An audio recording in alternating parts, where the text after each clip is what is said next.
Welcome to English Stories Academy. Chapter 1. Health Problems. There were 4 of us: George, William Samuel Harris, myself, my friends call me Jay, and Montmorency. We were sitting in my room and were smoking and talking about our bad health. We were all feeling very ill, and we were unhappy about it. Harris said he felt dizzy sometimes. George felt dizzy too. My big problem was my liver. I knew I had a bad liver. I had read about all the symptoms of liver disease in a book. I had every symptom that was written. Every time I read about an illness, I realize that I have it. One day, I had a little health problem.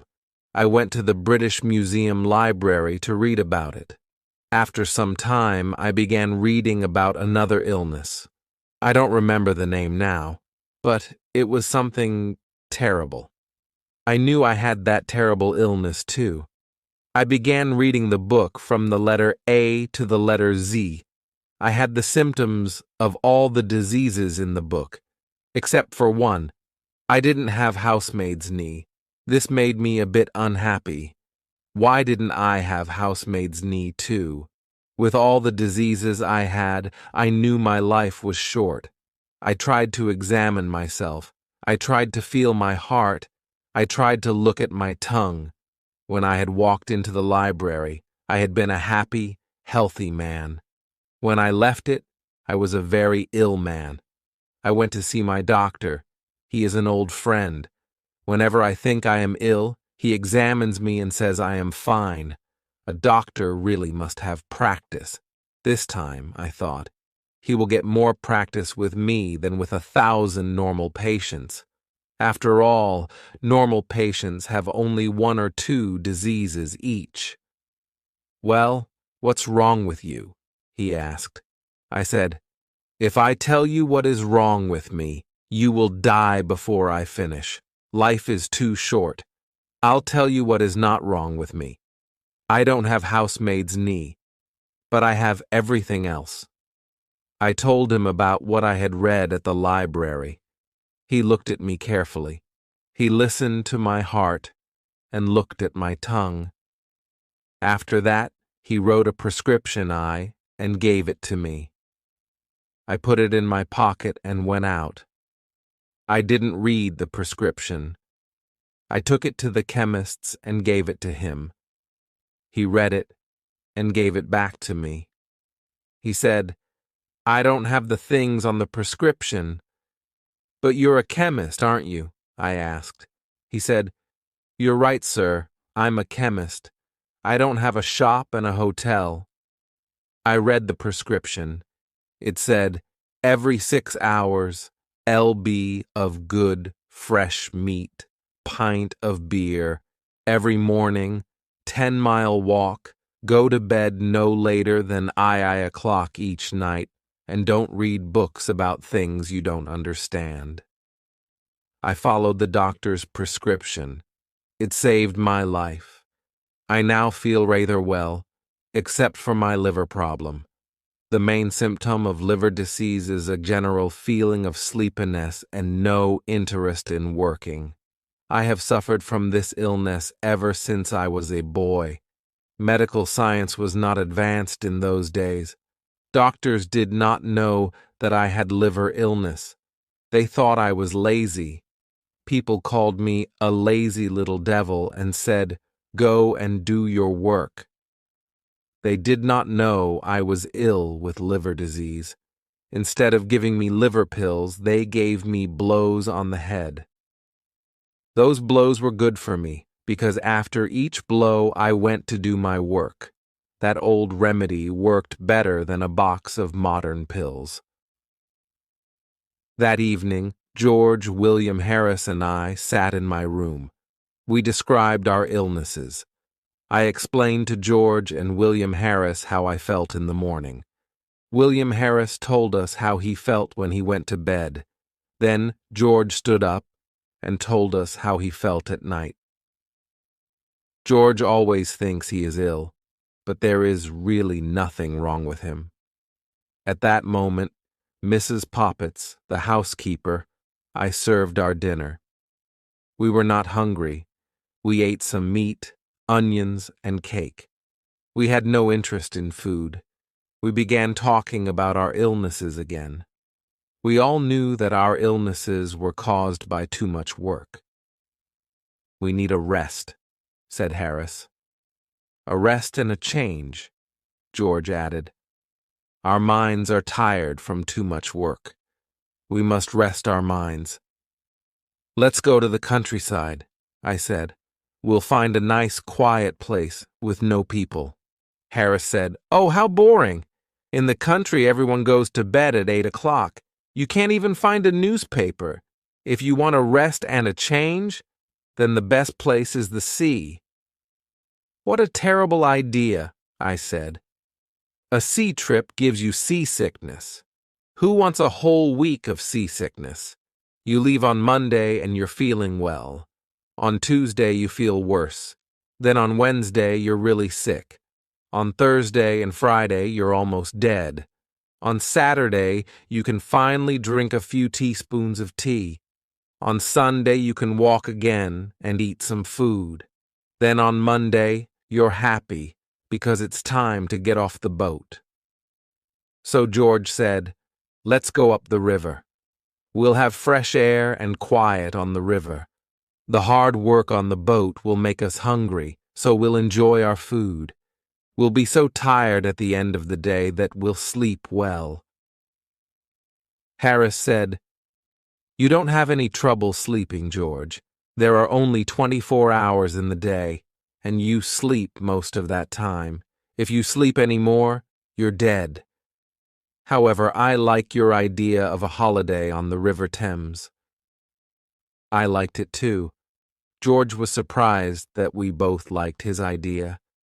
The only one who didn't like the idea was Montmorency, my fox terrier. He looked at us with his big eyes.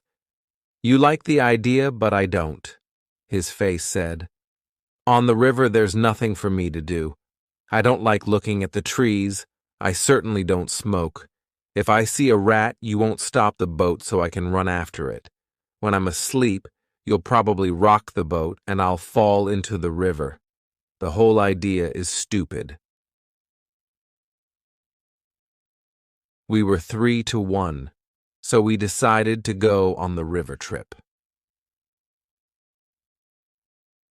Chapter 2. Planning the Trip. We looked at the maps and we discussed plans. We decided to start from Kingston the following Saturday. "Harris, you and I will go to get the boat at Kingston," I said. "Then we'll take it up the river to Chertsey, where we'll meet George. George works in the city until the afternoon. George goes to sleep at a bank from 10 o'clock to 4 o'clock, Monday to Friday, except on Saturdays.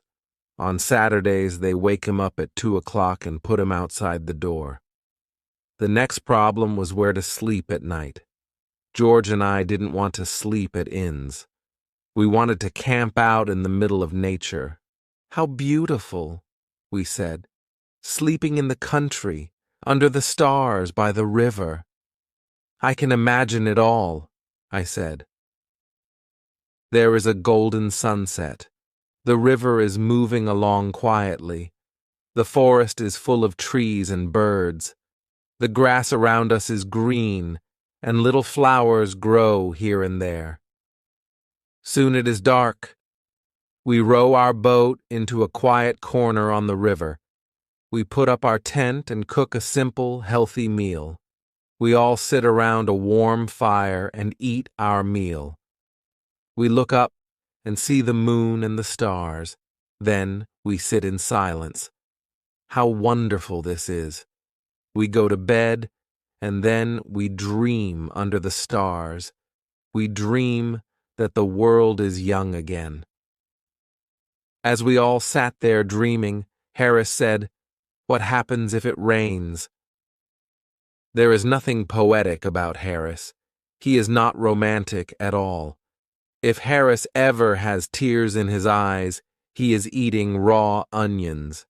If you stand by the sea with Harris and say, "Listen to the sounds of the sea," can you hear spirits singing sad songs, the songs of those who died in these waters? He will take you by the arm and say, "I understand, my friend. You're not feeling well. Now come with me. I know a place around the corner here where you can get some good whiskey. You'll feel better soon." Harris always knows where you can find a good whiskey. Harris was right about camping out when it rains. It's not nice at all. Just imagine, it is evening. You are all wet. There is water in the boat and all your things are wet. You find a place on the riverbank. You get out of the boat and pull out the tent. Now 2 of you try to put it up. The tent is wet and very heavy. It is raining hard. The wind is blowing. The wet tent flies about. It falls on your head and makes you angry. It is difficult to put up a tent in good weather. It is impossible to do so in wet weather. The other man is of no help at all. He is a complete fool. The wind continues to blow and the rain continues to fall. You look at the other man and say, "What are you doing with your side of the tent?" "What are you doing?" he answers. "Don't pull on your side," you shout. "I didn't pull. You pulled," he shouts. "You're doing everything wrong," you shout. "What?" he shouts. "I can't hear you."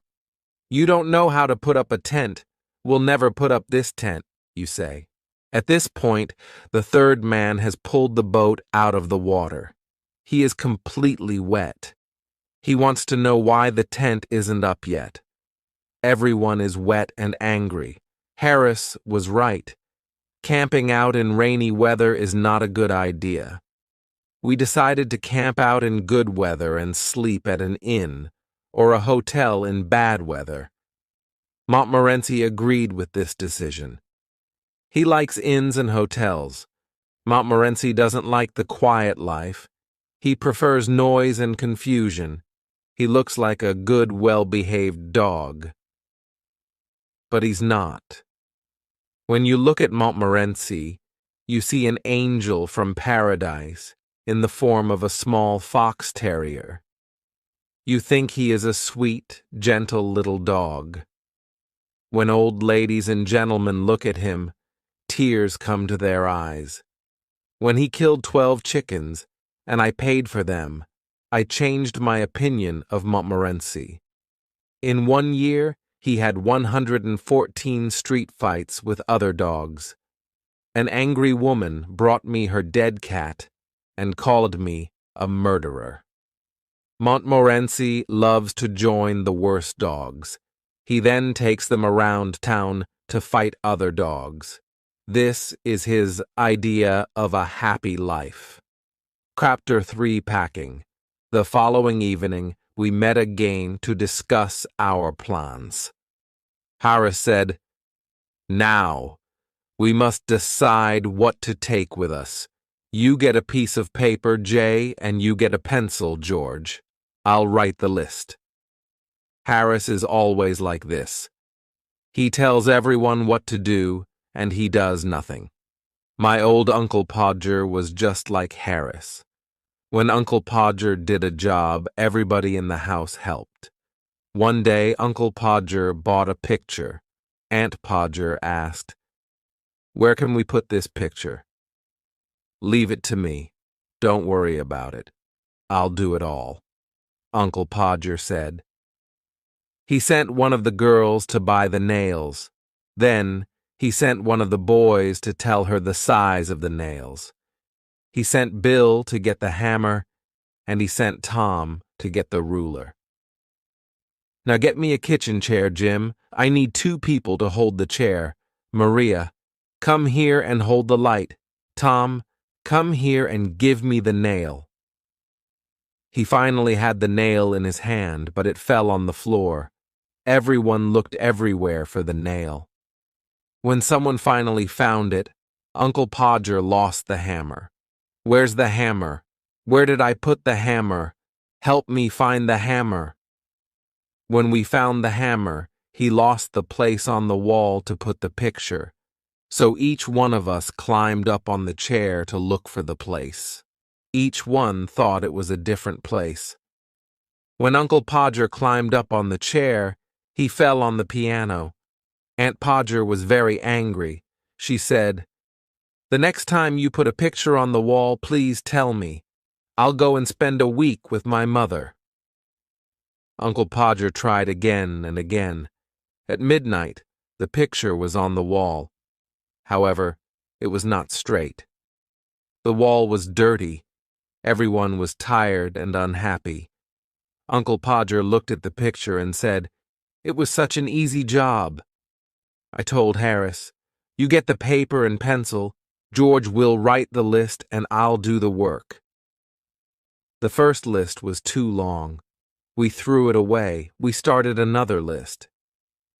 In order to travel to the north part of the River Thames, we need a small boat, George said. With a small boat, we can carry only necessary things. We won't take a heavy tent. We can put a canvas cover over the boat at night. It will be like a little house, warm and comfortable. We made a list of all the clothes we needed. George said he knew everything about the right clothes for a trip. We discovered later that this wasn't true. We talked about food next. George said, "Let's continue with breakfast. For breakfast, we'll need a frying pan." "That's quite difficult to eat," Harris said, smiling. "Stop being stupid, Harris," I said. "Let's continue," said George. "We'll need tea, sugar, eggs, bacon, bread, butter, and jam. For lunch, we can take biscuits, cold meat, and fruit. But no cheese. The smell of cheese is too strong. After a day or two, everything will smell of cheese. For dinner, we can take meat pies, fruit pies, tomatoes, and green vegetables. This good food will keep us healthy," George said. "We didn't take wine or beer because they both make you sleep." George continued, "We'll also need a teapot, a pan, and a camping stove. We don't want a paraffin oil stove." "Oh no, not a paraffin oil stove," I said. We once took a paraffin oil stove. It was horrible. The smell of paraffin oil was everywhere. The river smelled of paraffin. The wind smelled of paraffin. Even the sunset smelled of paraffin. When we visited the town of Marlow, it smelled of paraffin too. Even the church of Marlow smelled of paraffin. The countryside for miles around smelled of paraffin. We decided never to take a paraffin oil stove again. The next day, we bought everything we needed. We met in the evening to pack our suitcases. We got a large suitcase for the clothes and 2 large hampers for the food and utensils. I am very good at packing. Packing is one of those things that I do best. "I'll organize the packing," I said to George and Harris. They agreed. George sat in the armchair, and Harris put his feet up on the table. This was not what I had intended. I wanted to organize the packing, not do it. I wanted George and Harris to do all the work. However, I didn't say anything. I started packing the clothes. It took a long time, but I finally finished. I sat on the big suitcase to close it. George and Harris watched me. "Aren't you putting the boots in?" asked Harris. "I had forgotten them." "Why didn't you tell me before?" I said. Harris said nothing.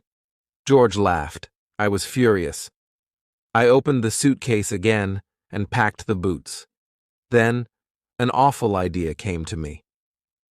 Did I pack my toothbrush? I started looking for it. I took everything out of the suitcase. I found George's toothbrush. I found Harris's toothbrush. But I didn't find mine. In the end, I found it inside a boot. I packed everything again. When I finished, George asked me, "Is the soap in the suitcase?" "I don't care about the soap," I answered. I sat on the big suitcase again to close it. Then I remembered that my cigarettes were in the suitcase. I opened it again and finally closed it at 10:50 p.m. There were still the 2 hampers to pack. Harris and George decided to pack them. I sat down to watch. Chapter 4. Ready for the trip. There were dishes, cups, bottles, pans, tomatoes, cakes, and many other things to pack in the hampers. As soon as George and Harris started packing, they broke a cup. And this was just the beginning. George is the worst packer in the world.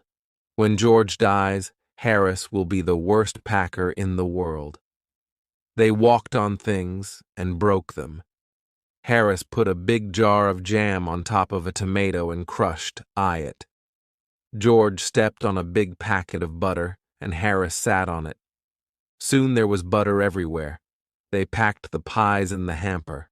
Then they put heavy things on top of them. The pies were crushed, just like the tomato. In the middle of all of this, there was Montmorency, of course.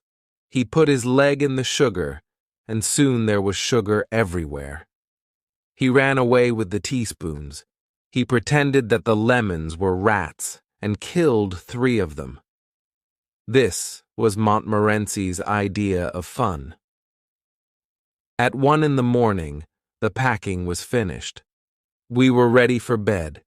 George said, "What time shall I wake you up?" Harris said, 7 o'clock. I said, 6 o'clock. "Wake us up at 6:30, George," we said. It was Mrs. Poppets who woke me up the next morning. "Do you know that it's nearly 9 o'clock?" "What?" I shouted as I jumped out of bed. I woke up Harris and George. We began to get ready, and we remembered that we had packed our toothbrushes, so we went to get them out of the suitcase. This was not an easy job. At last, we were ready to eat breakfast. While we ate breakfast, George read the newspaper. He told us about the people killed on the river and about the bad weather report. George went to work, and Harris and I finished our breakfast. That morning, Montmorency invited 2 of his friends to the house. They fought most of the time. When we were finally ready, we carried our luggage to the road. We waited 20 minutes for a taxi. Taxis usually come every 3 minutes. A crowd of people was watching us. They looked at us, at Montmorency, and at Montmorency's friends. They looked at all our luggage, a big suitcase, a small bag, 2 big hampers, some pans, some umbrellas, 5 coats and raincoats. At Waterloo Station, we took the 11:05 train to Kingston. At Kingston, our boat was waiting for us below the bridge. Harris and I put our luggage in it. We got on the boat happily, but Montmorency was worried. Harris took the oars, and we started our 2-week trip on the River Thames. Harris was wearing a red and orange blazer. It was a beautiful, sunny day. We were enjoying the first moments of our holiday. When we passed Hampton Court Palace, Harris asked, "Have you ever visited the maze here?" He said he had gone into the maze once to show a friend.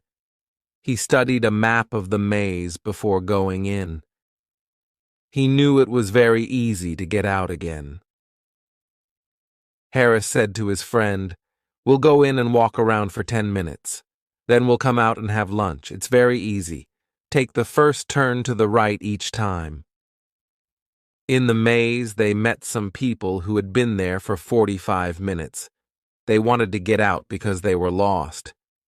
Harris said, "Follow me. I'm going out in 10 minutes." The people thanked him and started following him.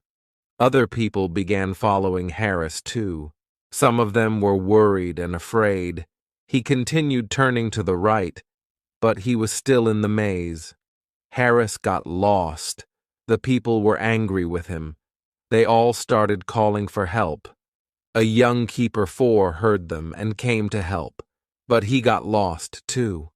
Finally, the old keeper came back from lunch. He let the people out. Everyone was tired and angry. Harris said, "Let's ask George to try the maze on our return trip." "Not a bad idea," I said. When we passed Molasay Lock, we were the only boat in the big lock. Usually, the lock is a very busy place. On Sundays, there are boats everywhere. People like the river and the sun. It's such a beautiful picture. The river, the trees, the flowers, and the people in their colorful clothes. At Hampton, Harris wanted to stop the boat and have a look at the church. I don't like visiting churches, but Harris loves it. I came on the trip only because I wanted to visit Hampton Church. You know, I love churches, churchyards, and tombs. The idea of not seeing Hampton Church with Mrs. Thomas's tomb makes me angry. "Who is Mrs. Thomas?" I asked. "I don't know, but she has a strange tomb," I said. "We must be at Shepperton at 5 o'clock to meet George." Harris said, "George? Why can't George be here to do some work? Why doesn't he help us with this heavy boat? What does he do at the bank? He sits behind a piece of glass all day and does nothing. I work. Why doesn't he work? I'm going to have a drink." "There are no pubs near here. The nearest pub is far away," I said. "What? We'll all die of thirst. No pubs." "If you're thirsty, we have water in the boat," I said. "Water! Water makes people ill," he said. "However, I am very thirsty, and I must drink something." So he took the bottle and drank some water. Chapter 5 first, day on the boat, we stopped at Kempton Park and had lunch under the trees. QE. Good food always calms Harris. We reached Sunbury Lock at 3:30. We then went to Walton, which is a historical town. Julius Caesar stayed there with his soldiers. Queen Elizabeth I stayed there, too. You can never escape from that woman. She was everywhere. Next, we came to Halliford and Shepperton. There is a tomb in the Shepperton churchyard with a poem on it. I was afraid Harris wanted to stop and visit it. I saw him looking at the church as we passed near it, so I moved the boat suddenly, and Harris's cap fell into the water. He pulled it out and was angry with me. Fortunately, he was worried about his wet cap and forgot about the church. As we came to Weybridge, the first thing we saw was a colored blazer. When we got closer, we saw that George was inside the blazer. Montmorency started barking furiously. Harris and I shouted loudly. George waved his cap and shouted too. The lock keeper I ran out, because he thought someone had fallen into the water. When he saw that no one was in the water, he returned to his work. Now that George was on the boat, we decided to make him work. He did not want to work, of course. "I had a bad day at the bank," George said. Harris, who was a little cruel, said, "Now you're going to have a bad day on the river. A change is good for you. It's healthy. Come on, get out of the boat and tow." George didn't know what to say. After a moment, he said, "It's better if I stay here and prepare tea. It's very difficult to prepare tea, and you look tired." We didn't answer. We gave him the rope. He started walking and pulling the boat. I remember that George once saw a young couple who were walking by the side of the river. They were pulling a rope behind them, and they were talking. They didn't notice that there was no boat at the end of the rope. They had probably had a boat at the end of the rope when they started, but they had lost it. When George saw this, he took the rope out of the water. Then he tied it to his own boat. So, the young couple towed George and his 3 fat friends up to Marlow. When they looked back, they saw that they were towing a boat that was not theirs. The young man was surprised and angry. The young lady said, "Oh, Henry, where is Aunt Mary?" No one knew what happened to Aunt Mary. The most exciting thing is to let girls tow your boat. You always need 3 girls. 2 of them hold the rope. The third one runs around and laughs all the time. When they are finally ready to pull, they start running. They pull the boat too fast, and they are soon tired. They sit down on the grass to rest and laugh. While they rest, your boat goes out into the middle of the river. "Oh, look," they say. "The boat's gone to the middle of the river." They laugh, jump up, and start pulling it again. Then one of them decides to stop because she needs her hat. Then another wants her red shawl. Now one of them needs a comb for her hair. The other wants her handkerchief. This goes on for most of the afternoon. It is never boring when 3 girls tow a boat. George towed us to Penton Hook. We stopped there and decided to spend the night on the boat. We found a pretty place. We tied our boat to a big tree. We were all hungry and we wanted to eat. However, George said, "No, let's put the canvas cover on the boat first. It will only take a few minutes." It looked simple, but it wasn't. There were 5 metal rods. You put them into special holes in the side of the boat. I didn't think this was dangerous work, but it was. I'm surprised that we are still alive to tell the story. First of all, the metal rods did not go into their holes. We jumped on them, kicked them, and pushed them. When the rods were in their holes, we tried to put the canvas cover on the boat. George took one part of the cover. He tied it at the front of the boat. Harris stood in the middle to help George with the cover. George did his job well, but Harris was completely confused. After 10 minutes of hard work, Harris was inside the cover. He was fighting to get out. He accidentally knocked George down. Now George was inside the cover, too. They fought with the cover. I heard some very bad words. I thought the job must be very difficult. I didn't understand what was happening.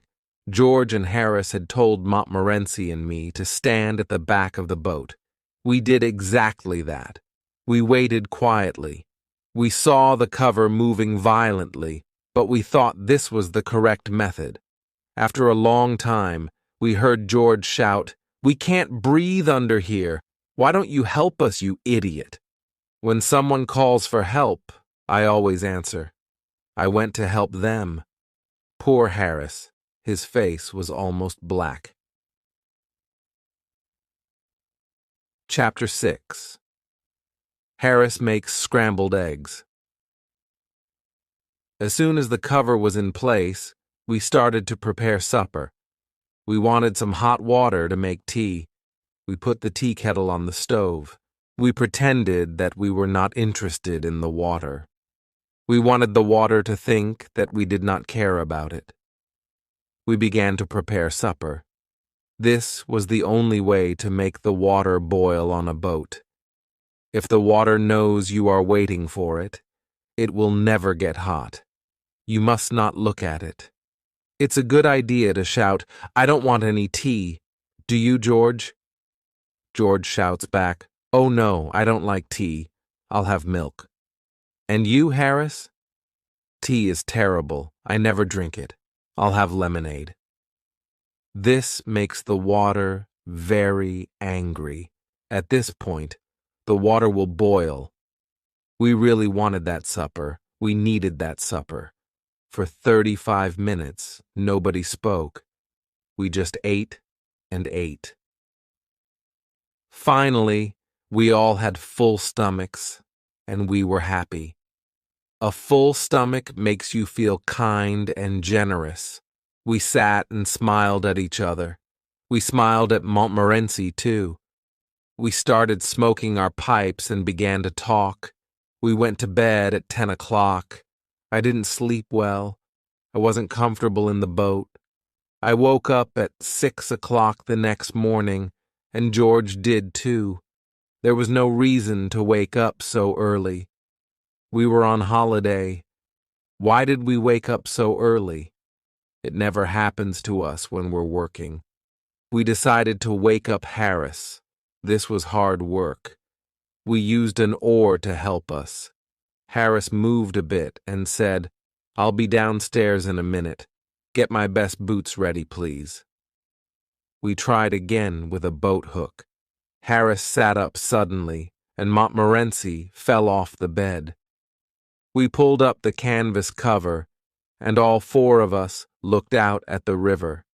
We were very cold. We had planned to go swimming, but the water looked so cold and wet. "Well, who's going swimming first?" asked Harris. No one wanted to be first. George decided to get dressed. Montmorency barked with horror at the idea. Harris went to look for his trousers. I decided to go to the river bank and throw some water on myself. I held on to the branch of a tree as I moved to the water. It was very cold, and I decided not to go in. I wanted to go back to the boat. But suddenly, the branch of the tree broke. I fell into the river along with my towel. I also drank about a bottle of Thames water. "Good heavens, old Jay is in the water," Harris said. "How's the water?" George asked. "It's lovely," I answered. "Why don't you come in?" Nobody wanted to try the water. When I got back to the boat, I was very cold. I wanted to put on my shirt, but it fell into the river. This made me angry. George started laughing. "I don't see anything to laugh at," I said. George laughed even more. I never saw a man laugh so much. I was cold and furious. I was trying to get my shirt out of the river. George was laughing louder and louder. "Stop laughing, you stupid idiot," I shouted.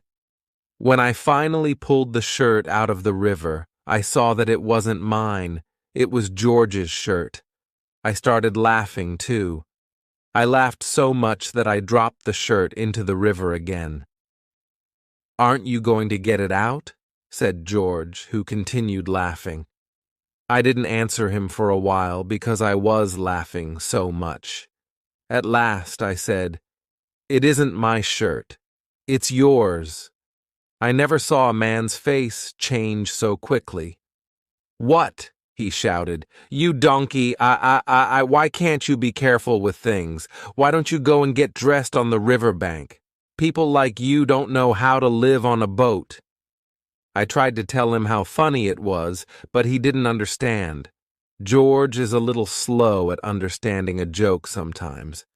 Harris said, "I'm cooking scrambled eggs for breakfast this morning. Once people try my scrambled eggs, they always want them." He was quite famous for his scrambled eggs. George and I got the stove and the frying pan ready. Then we looked for the eggs that weren't broken. We found only 6 of them. "Now you can start," we said. Breaking the eggs was difficult for Harris. The eggs got on his trousers and went up his arms. He put 6 eggs into the frying pan. Then he sat down by the stove and mixed them with a fork. George and I saw that it was difficult work. Harris often burnt his fingers. Then he danced around the stove. He waved his hands in the air and shouted. George and I thought that this was an important part of his cooking method. We didn't know what scrambled eggs were. We thought they were some sort of red Indian food, and to cook them correctly, it was necessary to do special dances with magic words. Montmorency went to put his nose over the frying pan once and burnt himself. He too began dancing around and barking. It was interesting and exciting to watch this show. George and I were sorry when it was finished. When the scrambled eggs were ready, there was very little to eat.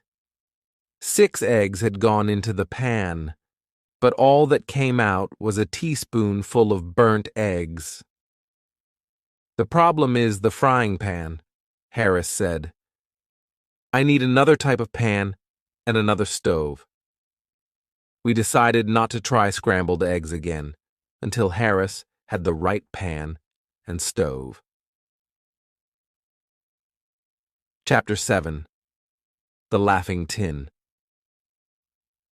When we finished breakfast, the sun was up and it was a warm morning. I sat on the river bank near Runnymede. I thought about King John, who signed the Magna Carta at Runnymede in II-5. What a great moment in English history. I imagined the scene. George came over and said, "When you finish resting and dreaming, please help me wash the dishes and other things." I cleaned the frying pan with some grass and with George's wet shirt. Later on, we went to Magna Carta Island. We saw the stone where the Magna Carta was signed. In this area, King Henry VIII met with his sweetheart, Anne Boleyn. I am certain that King Henry VIII met Anne Boleyn in several other places too. We continued slowly up the river and stopped for lunch near Monkey Island. We had cold meat for lunch. "Where's the mustard?" I asked. "The mustard?" Harris said. We had forgotten to bring the mustard. At that moment, we all wanted mustard more than anything in the world. "How boring life is without mustard," said George. We ate our cold meat in silence. We thought about the happy days of childhood when there was lots of mustard on the table. The adult world can be a cruel place. All 3 of us loved tinned fruit. George brought out a tin of pineapple. This was perfect to make us forget the mustard. We felt that life was smiling at us again. "Look at the picture on the tin," said Harris. I can't wait," I said.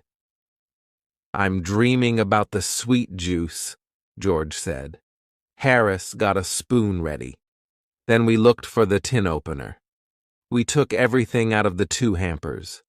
We took everything out of the bag. We looked in every corner of the boat. There was no tin opener. Harris tried to open the tin with a little knife, and he cut himself. George tried to open it with a pair of scissors.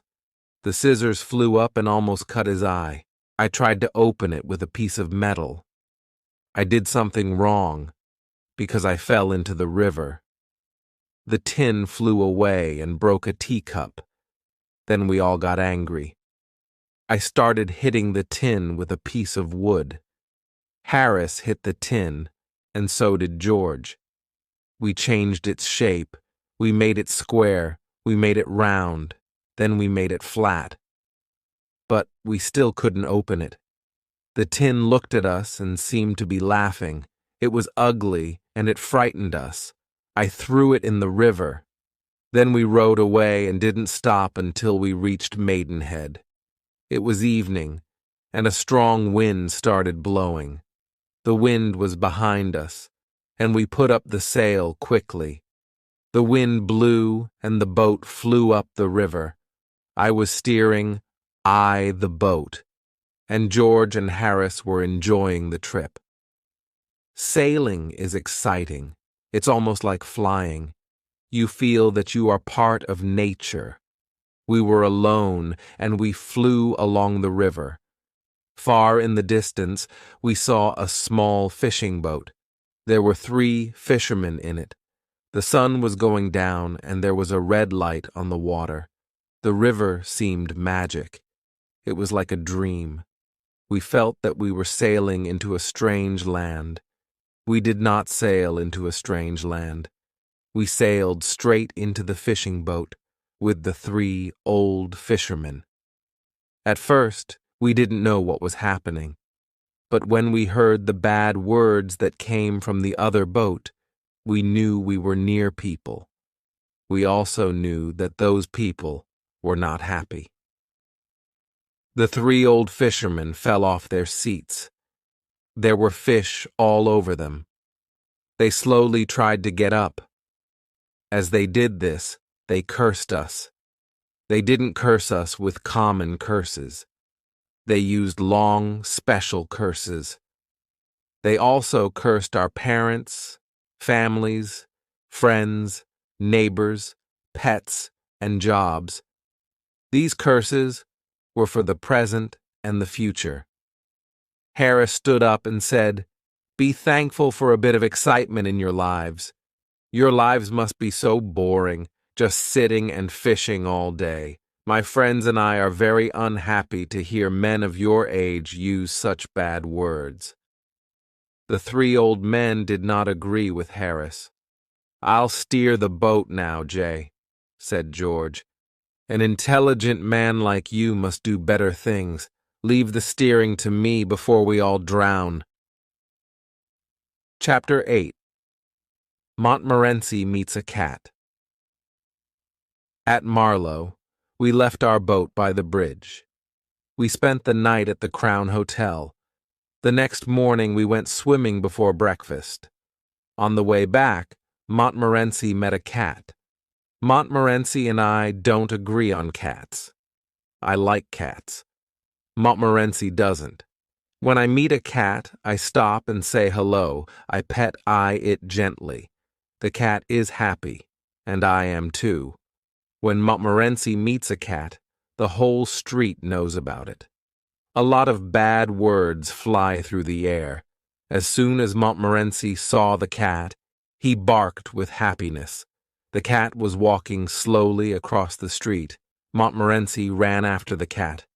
But the cat didn't run. He didn't understand that his life was in danger. This cat was big and black. It had half a tail, half a nose, and only 1 ear. It was a clever street cat. Montmorency is a courageous dog, but the cold eyes of that cat terrified him. The cat stopped in the middle of the road and looked at Montmorency. Neither spoke, but the conversation was probably like this. "Cat, yes. You want me? Can I do anything for you?" Montmorency, "No, no thanks." Cat, "If you really want something, please tell me."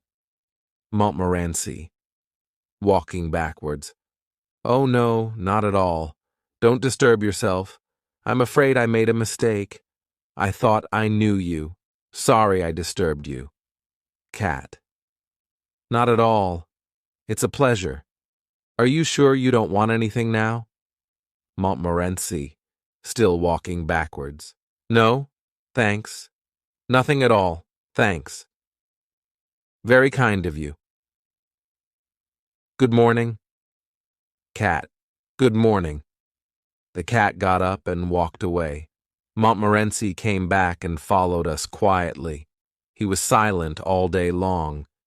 To this day, if you say the word cats to Montmorency, he'll stop walking. Then he'll look up at you, as if to say, "Please don't." After this, we did our shopping, returned to the boat, and continued our trip up the river. At Hambledon Lock, we discovered that we had no water. We went to the lock keeper to ask for some. George spoke for us. With a friendly smile, he asked, "May we have some water, please?" "Certainly," said the old lock keeper. Take as much as you want, and leave the rest." "Thank you very much," said George, looking around. "Where is the water?" "It's where it always is," said the lock-keeper. "It's behind you." George turned around and looked. "I don't see it." "What? Where are your eyes?" the lock-keeper said. He took George's arm and turned him around. "Oh," George said, "but we can't drink the river?" "No, but you can drink some of it," said the lock-keeper. "I've drunk river water for the past 15 years. "Well, sir, I don't think you look very healthy after drinking all that river water. But thank you anyway," George said. "We left the lock-keeper's place, and we found some waiter at another house. We towed the boat past Henley and stopped near Wargrave for lunch. We were sitting in a green field near the river. Harris was cutting a meat pie. George and I were waiting with our dishes. "I need a spoon," said Harris. The hamper was behind us. George and I both turned around to get a spoon. In 5 seconds, we had the spoon. When we turned back, Harris and the meat pie were gone, disappeared. It was a wide open field. There were no trees nearby. Harris did not fall into the river because the river was far from us. George and I looked all around. Then we looked at each other. "Has he gone up to heaven?" I asked. "Angels don't take meat pies to heaven," George said. "You're right," I agreed. "Then there has been an earthquake," George said. "I'm sorry he had the meat pie with him." Sadly, we looked at the place where Harris and the meat pie were sitting. Then, with horror, we saw Harris's head, only his head. It was in the grass. His face was red and furious. George was the first to speak. "Say something. Are you dead or alive? Where is your body?" "Oh, don't be an idiot," Harris shouted. "I think you made this happen. You told me to sit there. It's your stupid joke. Here, take the pie." Harris didn't know it, but he had been sitting next to a big hole. The long grass covered it. He fell into the deep hole without knowing anything. At first, he thought that it was the end of the world. Harris still thinks that George and I planned it all. Chapter 9. Fighting Swans.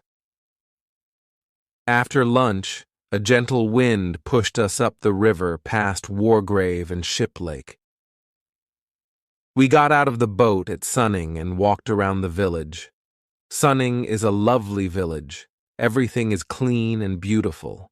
Each house is covered with roses. We decided to return to one of the Shiplake Islands to spend the night. George said, "Let's have a special supper tonight. Let's make an Irish stew. We can put everything into one big pan." "What a wonderful idea," Harris and I said. "I'll get the wood and make a fire," George said. "You two can peel the potatoes." This was a very big job. We were happy and excited. But when we peeled our first potato, we understood that this was not exciting. It was hard work. The first potato we peeled looked like a pea. George looked at it and said, "No, no, no, there's no potato left. Do it like this." We worked hard for half an hour, but we peeled only 4 potatoes. We refused to continue. "Well, just put the potatoes in without peeling them. Let's add some carrots and other vegetables. Look in the hampers and take out all the pieces of old food. We'll put them in the stew. You can put anything in a stew." We found half a pork pie, a tin of fish, and a few broken eggs. We added these to the stew. Montmorency watched us carefully and then left. After a while, he returned with a dead rat in his mouth. He wanted to add something to the stew, too. We discussed it first. Harris said, "It's all right to add the dead rat. It will be mixed with the other things. A stew needs many ingredients." George said, "Well, I don't want to try anything new. Maybe next time. I'm sorry, Montmorency." Harris said, "If you never try anything new, you'll never discover things. It's men like you, George, who slow down the progress of our world." George didn't listen to Harris. The stew was a great success. It was delicious, excellent in every way. We all really enjoyed it. After the Irish stew, George and I decided to go to Henley for an evening walk. Harris wanted to stay on the boat and drink a whiskey. When we returned to the boat, Harris was sad and confused. "What happened to you, Harris?" "Swans," he said. We had left the boat near a swan's nest. When George and I were in Henley, Mrs. Swan came back to the nest. She started to shout at Harris. Harris frightened her away. She went to get her husband, Mr. Swan. Harris had a terrible fight with these two swans. Harris finally won the fight. However, half an hour later, Mr. and Mrs. Swan returned with 18 other swans. There was a horrible fight. The swans attacked Harris and tried to pull him off the boat. They wanted to drown Harris and Montmorency. Harris fought with courage for 4 hours. In the end, the swans slowly swam away to die. "How many swans were there?" George asked. 32, said Harris, who was sleepy. "But you said 18 before," George said. "No, I didn't. I said 12. Do you think I can't count?" We never discovered the truth about the swans. We asked Harris about it the next morning. He said, "What swans?" He thought that George and I were dreaming. That night, Harris had trouble sleeping. He woke me up about 12 times during the night. He was looking for his clothes. George woke you up, too. "Why do you need your trousers? It's the middle of the night," George said. Later, Harris was looking for his shoes. Then he asked for his socks and his umbrella. We woke up late the next morning. We had a small breakfast, and we were ready to go. We agreed that we would row the boat and not tow it. Harris said, "George, you and Jay can row. I'll steer." I didn't like this idea, and I said, "No, Harris. You and George row so that I can rest." I was doing too much work on this trip. I always think that I work too much. It's not because I don't like work. I love it. I find it very interesting. I can sit and look at it for hours. You can't give me too much work. I like collecting it. My office is full of it. I'm very careful with my work, too. Some of the work in my office has been there for years. It is in perfect condition. It isn't dirty or anything. That's because I take good care of it. Harris said, "On this boat, I'm the only one who works." George said, "You do nothing but eat and sleep, Harris. I'm the only one who works. You and Jay are very lazy people." Harris laughed and said, "George, work. Have you ever seen George work?" I agreed with Harris. George never worked. "How do you know if I work, Harris? You're always sleeping, except at mealtimes. Have you ever seen Harris awake, except at mealtimes?" George asked me. I agreed with George. Harris worked very little on the boat. Oh, please. I do more work than old Jay, Harris said. Well, it's difficult to do less work than old Jay, George added. Old Jay thinks he's a passenger and doesn't need to work, Harris said. After this discussion, I said to Harris, "You and George row the boat up to Reading. At Reading, I'll tow it." Chapter 10. 3 men out of a boat. We reached Reading at about 2 o'clock. The river here is very dirty, so we moved on to Streatley. We stayed at Streatley for 2 days. We took our clothes to a laundry woman. We had tried to wash them in the river, as George told us. The river was so dirty that our clothes collected all the dirt from the water. The river became cleaner, but our clothes became dirtier. The laundry woman was very surprised to see such dirty clothes. She looked at them and said, "This will cost you 3 times the usual price." We agreed and paid her. The river near Streatley and Goring is excellent for fishing. It is full of different types of fish. Some people sit and fish there all day. However, they never catch any fish. The local fisherman's guidebook doesn't say anything about catching fish. It only says that the place is a good fishing area. And it is. You can see many fish swim past, but you can't catch them. When you go for a walk by the river, you can see hundreds of fish. They come and stand half out of the water. Their mouths are open for bread. If you go swimming, they come to look at you and disturb you. You cannot catch them, however.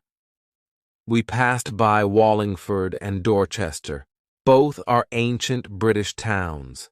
In the days of the Roman Empire, the Romans camped here and built fortifications. We spent the night at Clifton Hampton, which is a pretty village. We finally arrived at Oxford and spent 2 excellent days there. Oxford is a beautiful town with its old university. Oxford is also full of dogs. Montmorency was very happy. He had 11 dog fights on the first day and 14 on the second day. He probably thought he was in heaven. We left Oxford on the 3rd day to return home to London. When we left Oxford, it was raining. The rain continued without stopping. When it's sunny, the river is a dream. But when it's rainy, the river is brown and unfriendly. It rained all day. At first, we pretended to enjoy it. Well, this is a nice change. Too much sunshine is boring. Nature is beautiful even when it rains, I said. Yes, Harris said. It's good to see the river in all kinds of weather. The rain is good for you. I can't understand people who are afraid of a little rain. Harris and I sang songs and we were quite happy. George did not agree. He stayed under the umbrella. We put up the canvas cover before lunch. We left a little opening to see where we were going. We continued our trip for another 9 miles. We stopped for the night at Day's Lock. We did not have a happy evening. The rain never stopped. Supper was not good. We were really tired of cold meat. We dreamt about our favorite foods. Harris talked about fish cooked in a special sauce. Harris gave his cold meat to Montmorency. He looked at it and turned his head. He seemed insulted by Harris's offer. He went to sit at the other side of the boat alone. George said, "Please don't talk about good food until I finish this cold meat." We played cards after supper. After that, we had some hot water and whiskey. George told us about a man he knew. This man had slept on the river in a wet boat like ours. He got very ill and died 10 days later. Of course, we began talking about other illnesses. After a while, Harris said, "I've got an awful headache. It must be the rain." "Well, I've got a bad backache," I said. To make us feel happier, George sang to us. That made Harris and I cry, and it made Montmorency howl. There was nothing else to do, so we went to bed. We didn't sleep well at all. We were awake at 5 o'clock the next morning. Our second rainy day was the same as the first. It rained all day. We moved slowly along the river. We agreed to continue our trip, even if it killed us. "It's only 2 more days," Harris said. "We're young and healthy. Maybe we'll be all right." We talked about our evening. "With this weather, we can have dinner and take a walk in the rain. Or we can have dinner and spend an hour in a pub," I said. "That's not very exciting," said George. "It's much more interesting to go to the Alhambra Theatre in London," said Harris. "And then have supper at that little French restaurant," I added. "But we have decided to stay and die on this boat," said George. "However, there's a train that leaves Pangbourne after 5 o'clock. It gets to London in time to eat something and then go to the theater." Everyone was silent. We didn't say one word. We looked at one another. Then we got out the big bag and got our clothes ready. 20 minutes later, 3 men and a dog were going to the railway station. We lied to the boatman at Pangbourne. We didn't have the courage to tell him the truth. We were running away from the rain. We asked him to take care of the boat until the next morning. "If something happens, we'll write to you," we said, telling him a big lie. We reached Paddington Station at 7 o'clock. We went directly to the restaurant and had a small meal. Montmorency stayed at the restaurant while we went to the theater. "We'll return at 10:30 for the dog and for a good supper," I told the restaurant owner. The man at the ticket office of the theater said, "Oh, you're the famous acrobats from the Himalaya Mountains. You're late for the performance. Please use the side door." We explained to him that we were not acrobats. He understood and sold us 3 tickets. Our clothes probably looked a bit old and strange. At the Alhambra Theatre, everyone looked at our clothes and smiled. Some people laughed. After the theater, we went back to the restaurant. We enjoyed our delicious supper. After 10 days of eating cold meat, we were thankful for this supper. We ate it without speaking. Then we sat back and felt happy and kind. Harris, who was sitting next to the window, pulled back the curtain. He looked at the wet street. It was rainy and dark. The wind was blowing. A few people walked past under their umbrellas. Harris took his glass and said, "Well, we had a good trip, and I say thank you to old Father Thames. But I think we were right to come back when we did. Here's to 3 men well out of a boat." Montmorency stood on his back legs in front of the window. He looked at the wet night and gave a short bark of agreement. Like, share, and subscribe to our channel.